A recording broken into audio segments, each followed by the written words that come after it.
जो हमें यहाँ प्रेस के रूबरू होना पड़ रहा है, इसकी मेन वजह ये है कि आप सबको मेरे से ज़्यादा पता है, प्रेस वाले भाइयों को, कि 13 फरवरी से लेकर किसानों का शांतिपूर्वक ढंग से एक आंदोलन खनौरी, शंभू और रतनपुरा बॉर्डरों पे चल रहा है।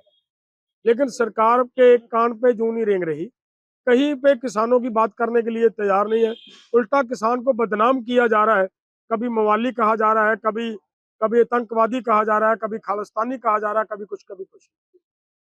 तो ऐसे हालात के अंदर मजबूरी बनती है आंदोलनकारियों की कि आंदोलन को पीसफुली भी रखना है, और जब पीसफुली रखना है तो फिर एक्सट्रीम तक कैसे ले जाया जाए, सरकार को कैसे झुकाया जा सकता है। तो वो एक ही रास्ता बचता है कि पीसफुली आंदोलन करते हुए हम अनशन पे बैठेंगे, और उसके लिए हमारा ऐलान पहले से हो चुका है।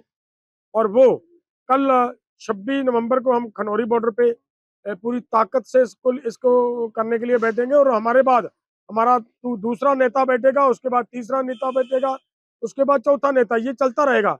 ये हमारा अनशन तब तक जारी रहेगा जब तक एमएसपी गारंटी, कानून, किसानों की कर्ज मुक्ति और डॉक्टर स्वामीनाथन की रिपोर्ट और अन्य बाकी मांगे सरकार मान नहीं लेती।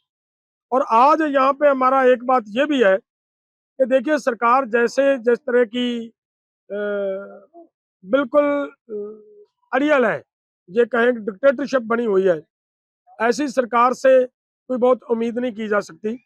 अगर अमर अनशन का हमने अनाउंस किया है तो हमें एक्सट्रीम तक जाने का जरूरत है, वो पड़ेगी, वो जाएंगे भी हम, वो हमारा ऐलान है।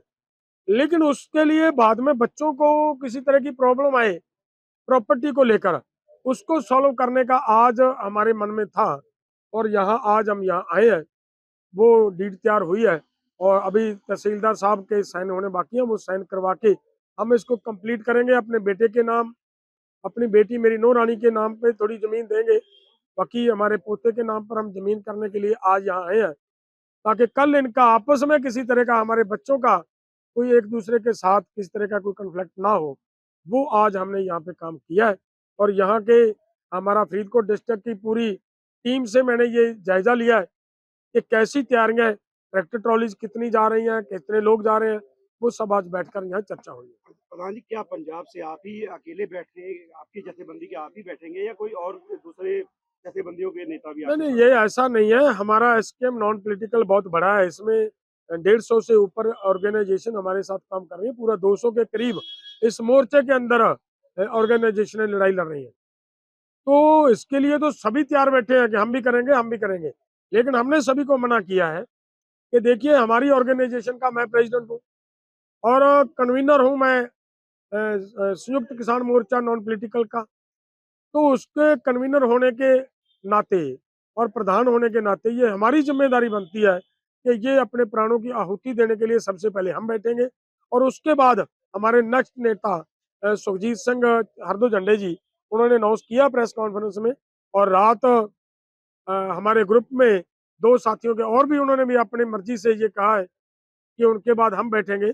तो ये हमारी पूरी तैयारी है। हरियाणा से भी आपके साथ कुछ नेता जुड़ने लगे हैं?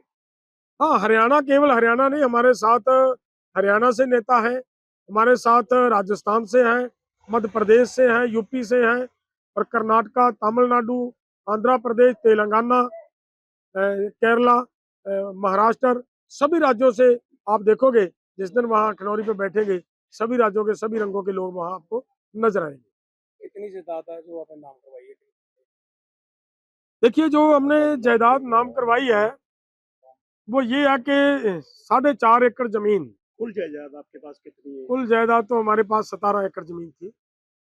वो जमीन जो 17 एकड़ है, मेरे फादर साहब से जो मुझे मिला है वही है, और वो मैंने आज अपने बच्चों को आगे हैंड ओवर कर दिया है। 4.5 एकड़ जमीन, एक आधा किला पहले बेटे के नाम था, और 4.5 एकड़ आज उसके नाम पे कर दिया है।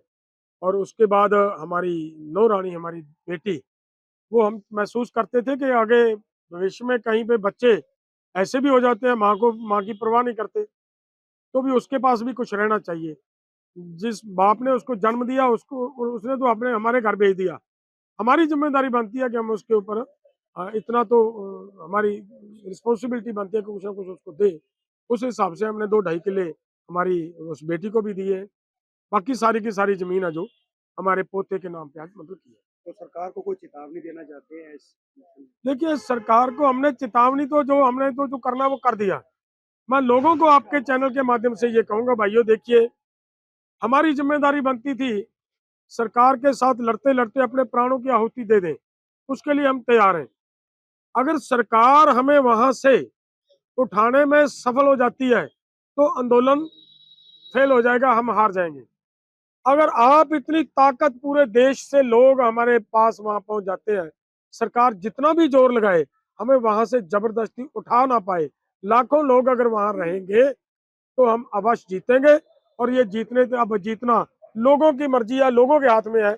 हम जो करना था हमने तो कर दिया। सरदार जगजीत सिंह डल्लेवाल जी ने ये फैसला लिया है, पूरे दोनों फोरमों ने फैसला लिया है, संयुक्त किसान मोर्चा, गैर राजनीतिक और किसान मजदूर मोर्चा ने, कि वर्तमान केंद्र सरकार किसानों की बातों की सुनवाई नहीं कर रही है। लगभग 9 महीने का समय हो चुका है खनौरी बॉर्डर पे, रतनपुरा बॉर्डर पे, शंभू बॉर्डरों पे बैठे हुए, लेकिन किसानों की कोई भी बात नहीं सुनी जा रही है। तो ऐसे हालात में एक ये फैसला लेना पड़ा है कि 26 तारीख से यानी कल से सरदार जगजीत सिंह डल्लेवाल जी आमरण अनशन पे बैठेंगे और जब तक उनके शरीर में सांस चलेंगी तब तक वो अपना अनशन जारी रखेंगे। सरकार या तो मांग मानेगी या फिर अपनी वो शहादत देंगे, ऐसा उन्होंने मन बना लिया है। और बहुत सारे नेताओं ने उनको ये भी कहा कि भाई आप बुजुर्ग हैं, आप बीमार भी हैं, आप रहने दीजिए, दूसरे लोग बैठ जाएंगे। लेकिन उन्होंने कहा कि जब कुर्बानी देने की बात आएगी तो सबसे पहले लीडर को सामने आना चाहिए। तो उन्होंने कहा कि सबसे पहले इस काम को मैं करूंगा और अगर मेरी शहादत हो जाती है उसके बाद अन्य लीडर उस कड़ी को आगे बढ़ाते हुए आमरण अनशन पे बैठे। तो उसी कड़ी में आज फरीदकोट आए थे डल्लेवाल साहब और इन्होंने एक बड़ा काम जोर किया है, क्योंकि इनको ये नहीं पता, किसी को भी नहीं पता कि ये सही सलामत वापस आएंगे या शहीद होके इनका पार्थिव शरीर वापस आएगा इनके गांव में। इसीलिए इन्होंने समय रहते हुए आज ये काम किया कि जितने इनके पिताजी ने इनके नाम जमीन दी थी उसमें इन्होंने खेती करी, उसी जमीन को आज इन्होंने अपने बेटे के नाम, अपने पोते के नाम और अपने नूह के नाम करा दिया है। तो सरकार को ये समझ लेना चाहिए कि बिल्कुल गंभीरतापूर्ण ये बड़ा कदम उठाया जा रहा है। इसमें कोई ये नहीं है कि कोई फॉर्मेलिटी नहीं कर रहे हैं हम कि 5 दिन अनशन किया, 10 दिन अनशन किया कि ठीक है फिर चर्चा होगी और चले गए। ये सोच नहीं है। सोच ये है कि चाहे तो मांग पूरी कराएंगे या फिर वहां पे शहादत दे के इनका पार्थिव शरीर वापस आएगा।